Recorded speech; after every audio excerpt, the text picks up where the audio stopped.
Student, आज के class में पढ़ने जा रहे हैं एनसीईआरटी का कुछ बेहद important question, NCERT problem number 2.38 और 2.8। इस क्वेश्चन को बनाने के बाद आप सभी स्टूडेंट एक कॉन्सेप्ट को सीखेंगे और वो कॉन्सेप्ट है कि मोल अंश की गणना घोल अवस्था में भी निकाला जा सकता है और वाष्प अवस्था में भी निकाला जा सकता है। तो हम इस क्वेश्चन में वाष्प अवस्था में पहली बार मोल अंश निकालने जा रहे हैं। तो सबसे पहले आप सभी स्टूडेंट एनसीईआरटी प्रॉब्लम नंबर 2.38 को अच्छे से समझने का प्रयास करेंगे। एनसीईआरटी प्रॉब्लम नंबर 2.38 ध्यान दिया जाए। क्या कर रहा है ये क्वेश्चन? संगठनों के संपूर्ण परास में बेंजीन एवं टॉल्यूइन आदर्श विलयन बनाते हैं। मतलब एक घोल बनाया गया है,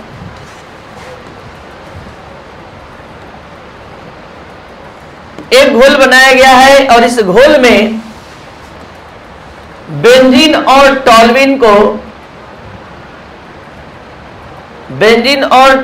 को लिया गया है। बेंजीन का सूत्र होता है C6H6, टॉल्यूइन का सूत्र होता है C7H8। इसको आप अच्छे समझ सकते हैं। बेंजीन का यह है संरचना सूत्र जिसका सभी लोग रासायनिक सूत्र जानते हैं, C6H6। और इसी बेंजीन में ऊपर से या कहीं से भी एक कार्बन पर CH3 अटैच हो जाता है तो इसी को मिथाइल बेंजीन कहते हैं और यही टॉल्यूइन होता है। इसी को टॉल्यूइन कहते हैं, मिथाइल बेंजीन को। तो बेंजीन और टॉल्यूइन से घोल बना है। कह रहा है कि संगठनों के संपूर्ण परास पर मतलब चाहे जैसे भी मिक्स कर लीजिए, ये आदर्श विलयन ही बनाता है बेंजीन और टॉल्यूइन का मिश्रण। आदर्श विलयन क्या होता है? वैसा विलयन जो राउल्ट के नियम का अनुसरण करता है उसको आदर्श विलयन कहते हैं, आइडियल सॉल्यूशन कहते हैं। और जो अनुसरण नहीं करता है वो अनादर्श विलयन।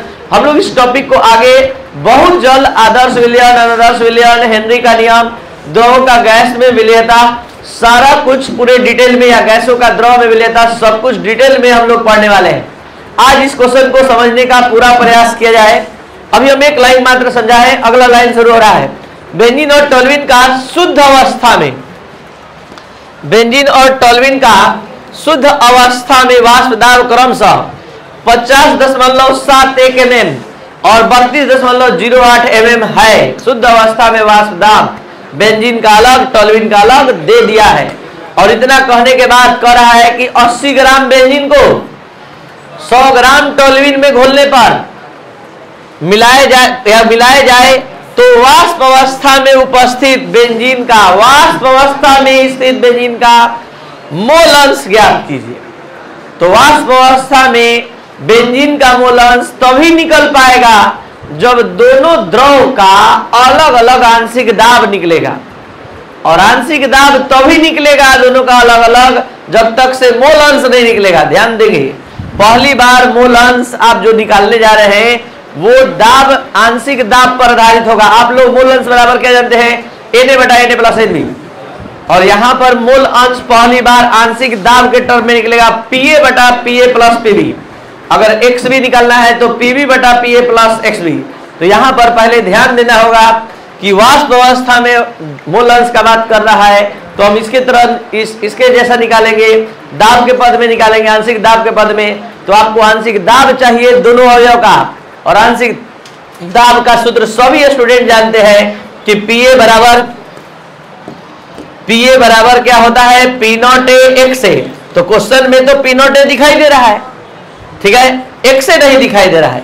Pb में P0B XB, तो P0B तो दिखाई दे रहा है, यहां दोनों का मान है, लेकिन XA XB नहीं है। तो XA XB कैसे निकलेगा?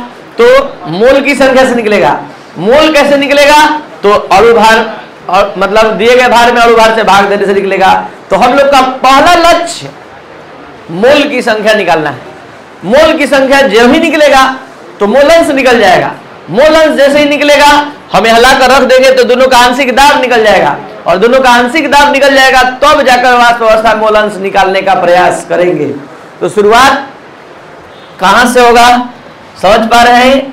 शुरुआत कहां से होगा? दिया गया भार, कितना दिया गया भार है जल्दी बताया जाए। बेंजीन का दिया गया भार बताइए।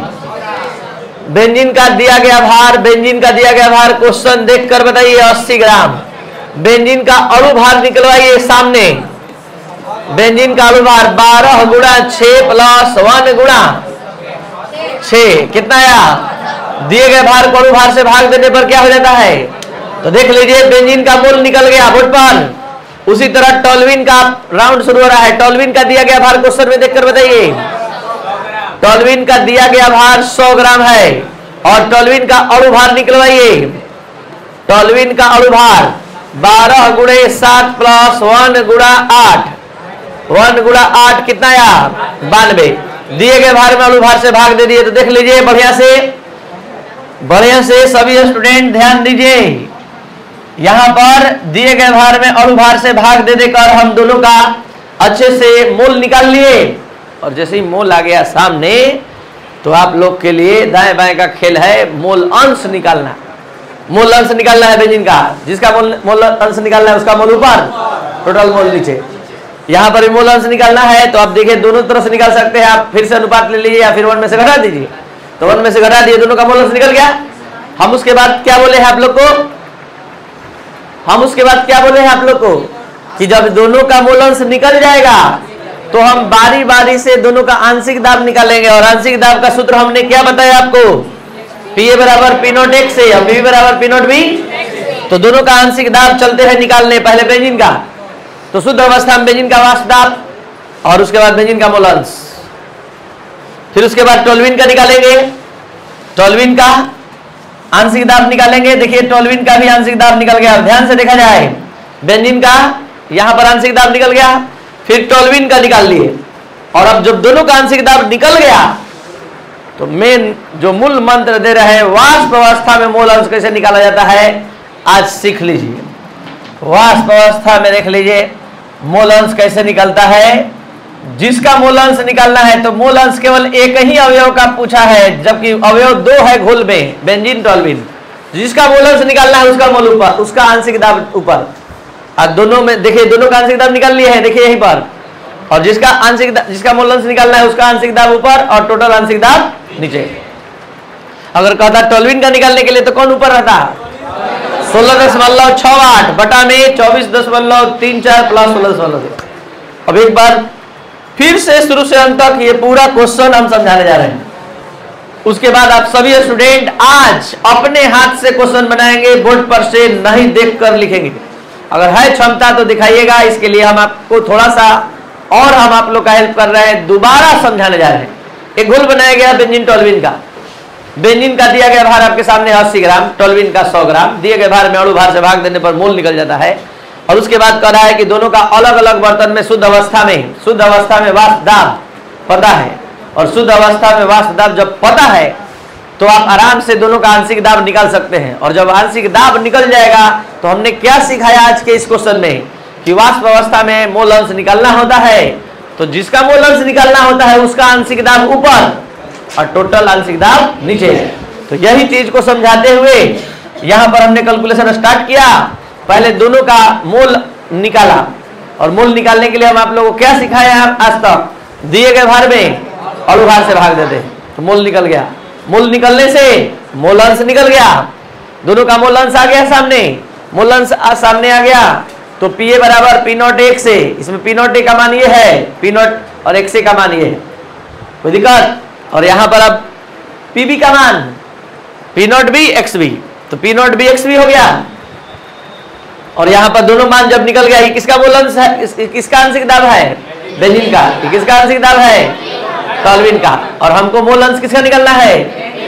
तो बेंजीन वाला आंशिक दाब ऊपर और टोटल का योग नीचे। अगर हमारे क्वेश्चन में टोल्यूइन का आंशिक दाब ये मोल अंश बोलता तो टोल्यूइन का आंशिक दाब ऊपर, क्योंकि वाष्प अवस्था में बोल रहा है निकालने के लिए। समझ गए आप लोग? अब एक क्वेश्चन और जो इसी पर आधारित है, जो आप सभी स्टूडेंट समझने का क्षमता रखते हैं, एक जैसा मिलता जुलता क्वेश्चन है। सेम पोटेंशियल यूज करते हुए आप बना सकते हैं। पहले क्वेश्चन समझिए। 350 केल्विन पर शुद्ध द्रव A तथा B के वाष्प दाब, बोर्ड पर ध्यान दिया जाए अच्छे से। कह रहा है कि एक विलयन तैयार किया गया है जिसमें 2 द्रव घटक है A और B।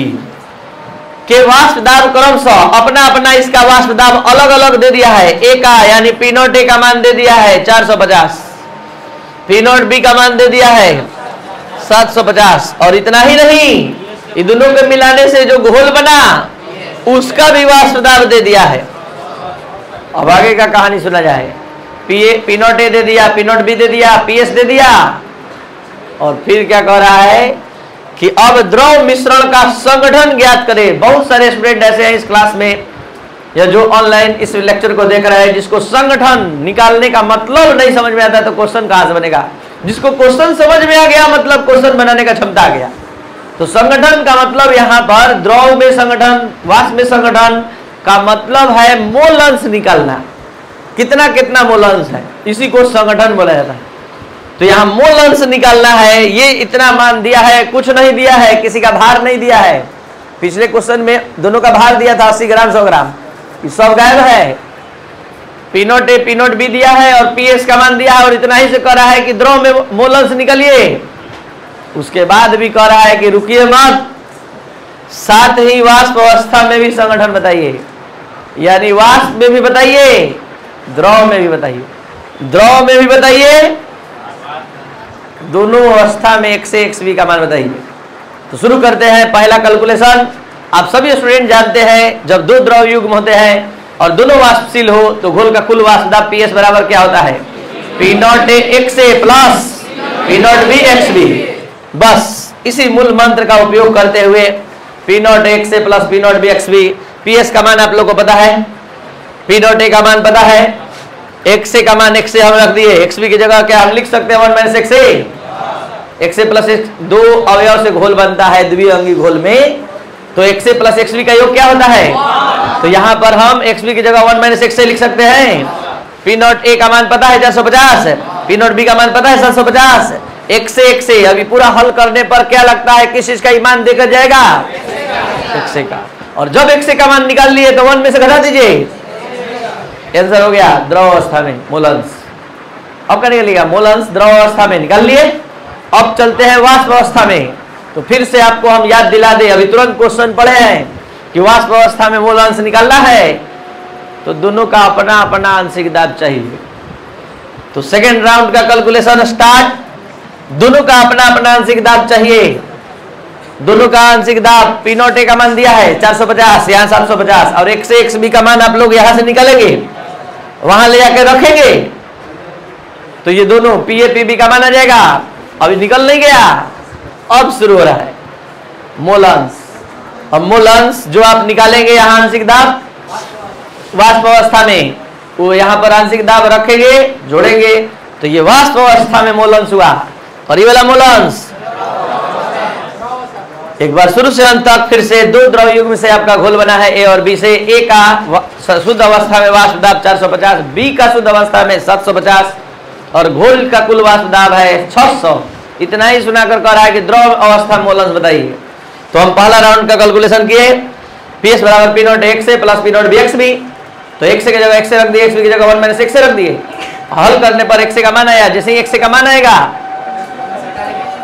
1 में से घटाने से क्या हो जाएगा, क्यों हो जाएगा, क्योंकि घुल और घुलक के मूल अंश का योग 1 होता है। तो यहाँ पर हम एक्स ए और एक्स बी का मान निकालने में सफल हो गए। द्रव अवस्था में कि वाष्प अवस्था में, और वाष्प अवस्था में निकालने के लिए तब तक से कैलकुलेशन नहीं चल सकता है जब तक से आंशिक दाब दोनों का नहीं मिलेगा। और आंशिक दाब निकालने के लिए p naught x a p naught B x b आंशिक दाब निकलेगा, जिसका मूल अंश निकालना है उसका आंशिक दाब ऊपर, टोटल आंशिक दाब। तो इस बार इस क्वेश्चन में दोनों का आंशिक दाब निकालना है, घटक ए का भी घटक बी का भी। तो दिक्कत 0.5 आ रहा है एक्स ए का मान, और एक्स बी का मान 1 माइनस एक्स ए कर 1 माइनस एक्स ए।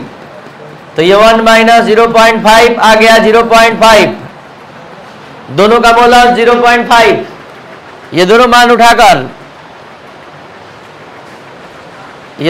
उठाकर यहां रखने जा रहे हैं। पी नॉट ए का मान बोलिए कितना है,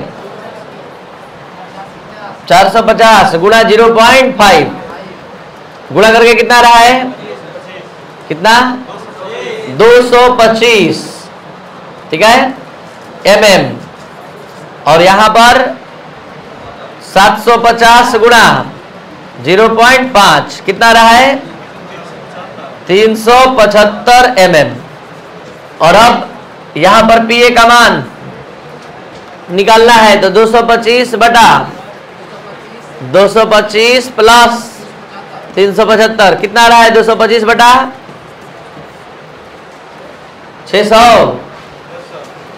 600 कटाई जल्दी से, और ये हो जाएगा 375 बटा 225 प्लस 375 बटा 600, ये वाला कितना रहा कटाकर 0.37, तो ये आ जाएगा 0.63।